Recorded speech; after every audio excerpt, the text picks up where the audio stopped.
there is a woman who is more of a man than my father could ever be. 2 sons, 1 daughter, he said he would never leave. Yeah, it was hard at first, and then it got harder, but then it got incredibly easy for me. But inside I was still bleeding for need, and we were hard up at first, and then we got more hard up, and we were suffocating, but then it got incredibly easy to breathe. All of a sudden we had all this unlimited money, and we didn't really care where it came from, but even as young kids we were smart, we knew something was funny, we just played dumb. We went from hitting rocks in a field with sticks to play guns, brand new Nike Airs, a backyard with a trampoline and a fade gun. My sister got her own bedroom for a change once, and we didn't change once, it was my mother who couldn't stop. She was a methamphetamine dealer for the users, which in turn introduced us to man after man, boyfriend after friend who would abuse her. You see, the truth hurts, so she would drown her pain in drugs and booze till she was so screwed up she would lose sight of our future. But when she was sober enough, she was Supermom. I mean, bullets would bounce off this woman if you tried to shoot her. And although she never really taught us right from wrong, she did teach us that beggars can't be choosers. And no matter how much I silently begged for a father figure, God would always choose her.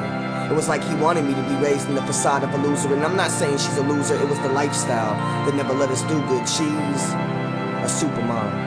As far as I'm concerned, she did what it takes, and when there was drama, she was super calm. Her examples let us learn from her mistakes, and her fast lane living showed us how to hit the brakes, but her immunity towards low-life men was few and in between. I've seen my mother punched, slapped, choked, kicked, and chased around the house with a fucking crossbow, cause some piece of shit decided to throw a fit he couldn't get his fix.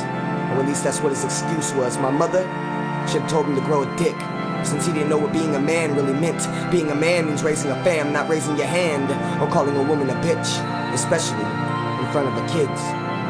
Not even unexpressively and nonchalantly from under your lips. It don't matter, cause kids, they catch on quick when shown patterns, and every reaction has a consequential price that flows through it. It's not easy, that's why it's called life. You have to go through it. It's nothing nice sometimes, but she's used to it. And if you could stand in my mother's shoes for 2 seconds, you see the proof to it. Bloody and bruised, 10 years of gutter, 5 years of prison with nothing to prove, nothing to lose, nothing to gain except for love and the truth.